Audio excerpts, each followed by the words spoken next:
আলোকিত বসুন্ধরা, তবে জ্ঞানের প্রদীপ জেলে দাঁড়িয়ে তোমার দ্বারে আহ্বান করি যে তোমায়, এসো এই আঙিনায় মুক্তির মোহনায়, এসো এই আঙিনায়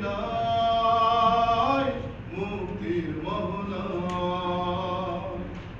লক্ষ প্রাণের বিনিময়ে পেলাম স্বাধীনতা।